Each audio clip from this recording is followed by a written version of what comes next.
Оқушылар, бүгінгі біздің тақырыбымыз етістікті қайталау. Етістік дегеніміз не балалар? Кім біледі? Я айтайын әлі. Не қызы? Заттың қимылы.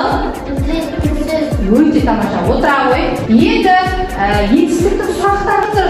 Ұлжан, Еркенар, Ұлжаннан кейін Еркенардан жылдам. Өте тамаша. Еркенар, мысал келтіре аламыз ба? Қоңырау соғылды. Етістігі қайсысы? Соғылды. Не істеді? Өте тамаша. Соғылды. Не істеді? Оқушылар оқыды. Аяру. Иә. Етістігіміз оқыды. Сұрақ. Не істеді? Не істеді? Оқыды. Кімдер оқыды? Оқушылар. Балалар, дара етістік дегеніміз не? Етістік дегеніміз бір сөзбен тұратын. Мысалы, ұшады, келді, қонды. Өте жақсы. Мысалы, соғылды, оқыды, жүгірді, жылтырады, ұшты, барлығы дара етістік. Енді күрделі етістікті кім біледі балалар? Күрделі етістік дегенде екі сөзден құралады. Мысалы, жүгіріп келгенде жатыр, ойыншы. Иә, жақсы, өте.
Түстер мәтіні.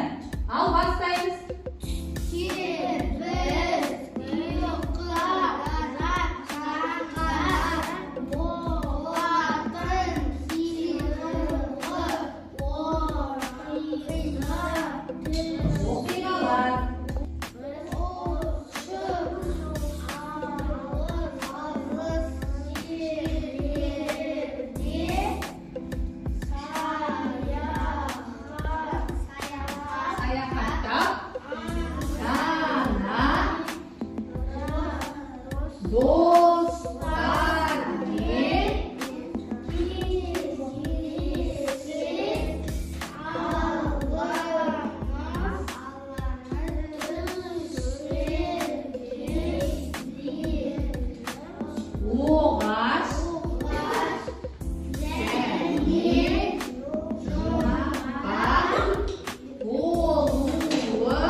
Аш